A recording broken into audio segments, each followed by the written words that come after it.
नमस्कार, बाजार है चैनल में आपका स्वागत है। और आज मैं बात करने वाला हूं ज़ीरोधा ने जो लोगों को अलर्ट किया है।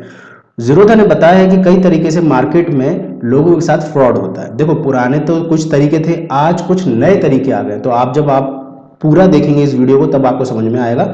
इसमें कुछ नए तरीके भी आपको बताऊंगा, पुराने तरीके भी बताऊंगा जो ज़ीरोधा ने बताए हैं, ठीक है। और मेरे खुद के एक्सपीरियंस है उसके विषय में बात करूंगा। और जो नए निवेशक हैं उनको क्या करना चाहिए, उन्हें कैसे इन्वेस्टमेंट करना चाहिए, उसके विषय में भी मैं आज बात करूंगा। तो सबसे पुराना तरीका है जिसके द्वारा लोगों को चूना लगाया जाता है, वो है पंप एंड डंप।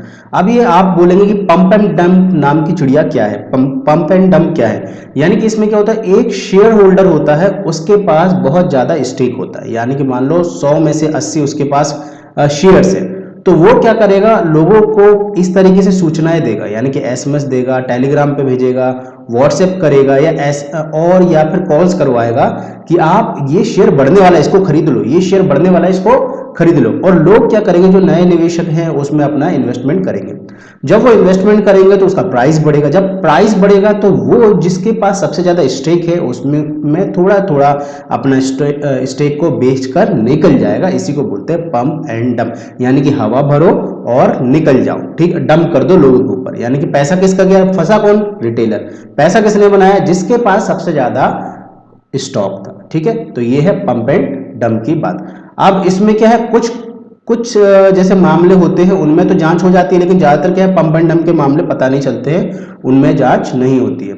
अब एक नए तरीके से फ्रॉड किया जा रहा है, जो ज़ीरोधा का कहना है। ज़ीरोधा का कहना है कि आजकल जो यूट्यूब पर है उनको भी पेमेंट किया जा रहा है कि वो स्टॉक्स को प्रमोट करें, और फिर उनको ट्वीट करने के लिए इन सब के लिए पैसा दिया जा रहा है। ये ज़ीरोधा का कहना है। तो आपको मेरी राय यही है कि चाहे मैं कहूं या कोई और कहे, किसी के भी कहने पे आप स्टॉक्स में बाय या सेल नहीं करें। आपका दिमाग लगाएं, उसके बाद ही उसमें बाइंग या सेलिंग या आप एंट्री लें। तो अब नए निवेशक कैसे फंसते हैं, नए निवेशक कैसे फंसते हैं, जब क्या कहते हैं, ऐसे जो स्टॉक जिनमें अपर सर्किट लगा हुआ है तो उसमें लोगों को रिकमेंड किया जाता है कि इसमें आप एंट्री लें, ठीक है। इस तरीके से न्यूज चलती है, उससे जो उनको फोन आते हैं, और जब उसमें निवेशक एंट्री ले लेते हैं तो जिसके पास ज्यादा स्टेक होता है वो उसको उसमें से क्या करता है, अपना स्टेक सेल करके निकल जाता है और रिटेलर उसमें फंसा रह जाता है। ये तो बहुत सारे आपने चर्चित स्कैम है जो आपने पढ़े ही होंगे या फिर आपने सुने ही होंगे कि ऐसा बहुत जगह हुआ है। तो जिसमें भी आपका सर्किट लगा हुआ है उनमें घुसने की कोई जरूरत ही नहीं है। आपको ऐसे स्टॉक हमेशा उठाने चाहिए जो सस्ते दामों पे अवेलेबल हो, ना कि जो बहुत तेजी से भाग के से पर्वत के ऊपर चढ़ गए हो, ठीक है।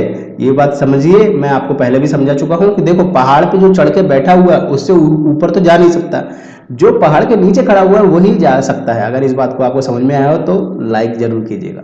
अब यहाँ बात आती है कि इन सबसे जो हमारे रिटेल निवेशक है वो बचे कैसे। देखो, तो सबसे पहली बात की, जैसे यूट्यूब, ट्विटर, इंस्टाग्राम या कोई भी सोशल मीडिया हो, उस पर अगर आपको रिकमेंडेशन मिलती है किसी भी स्टॉक की तो उसमें एंट्री ना लें।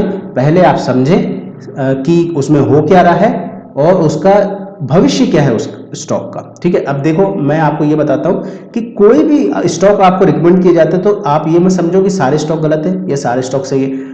10 में से कोई भी अगर आपको आपको जानकारी दे रहा है तो 10 में से आपको 2 या 3 स्टॉक आपको रिकमेंड कर सकता है, लेकिन 7 या 8 स्टॉक उसको अच्छे देने पड़ेंगे। सिंपल सी चीज है। तो आपको वो 7-8 स्टॉक, यानी कि आपको मलाई देखनी होगी दूध में कहाँ है, समझ में आया। तो आपको उनको देखिए तो समझिए तो सारे स्टॉक्स को, लेकिन उनमें से को आप एनालाइज कीजिए कि उनमें से आपको कौन सा प्रॉफिट देगा। अगर आप बिल्कुल नए हैं तो बिल्कुल आप स्टॉक्स में मत जाइए, क्योंकि 95% जो निवेशक है एंट्री करते हैं तो वो अपना क्या करते हैं, लॉस कराते हैं। इसके लिए आप करो, म्यूचुअल फंड में जाओ, 3-4 साल लगाओ, 5 साल लगाओ। जब आप म्यूचुअल फंड को समझ जाओ तो रिस्क समझ में आएगा मार्केट का, और आपका जो इन्वेस्टमेंट है वो कौन हैंडल कर रहा है, म्यूचुअल फंड फंड मैनेजर आपका हैंडल कर रहा है। फंड मैनेजर है जो हैंडल कर रहा है, जिसको सालों का एक्सपीरियंस है।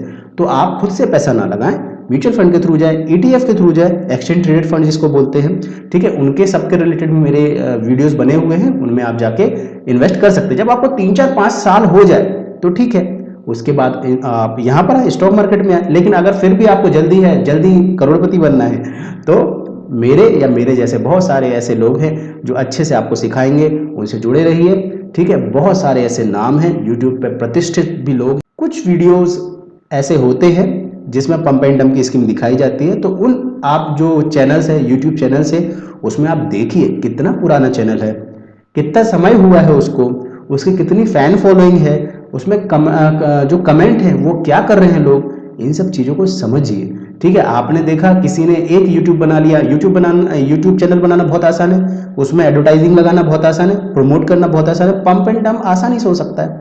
समझ में आया ना, पंप एंड डंप आसानी से हो सकता है। तो ऐसे यूट्यूब चैनल जो सालों से चल रहे हैं, जिनकी अथॉरिटी है, ऐसे लोगों के साथ जुड़िए। अब आप ये समझिए कि यूट्यूब पर चैनल बनाना बहुत आसान है, ठीक है, और ऐड लगा के उसको प्रमोट करना भी बहुत आसान है। तो आप ऐसे यूट्यूब चैनल पे बिल्कुल मत जाइए जिस पर 2-4 वीडियो हो, जल्दी बना हो और उसको ऐड के द्वारा प्रमोट किया जा रहा हो, क्योंकि ऐसे यूट्यूब चैनल पे फ्रॉड होने के चांसेस 100% तक हो सकते हैं। ठीक है, मैं ये नहीं कह रहा कि हो ही जाएगा, लेकिन हो सकते हैं, इस बात का ध्यान रखिए। ठीक है, तो ये थी पूरी बात जो मैंने आपको बताई, जो जीरोधा ने अलर्ट किया है अपने लोगों को, और मुझे लगा कि मुझे भी आप तक ये बात पहुंचाना बहुत जरूरी है। ठीक है, चलिए तो मिलते हैं नेक्स्ट वीडियो, तब तक के लिए ta-ta bye bye, sayonara। Instagram, Facebook, Telegram, इन सबकी लिंक डिस्क्रिप्शन बॉक्स में दी गई है। अगर ये वीडियो पसंद आए तो प्लीज लाइक कीजिए।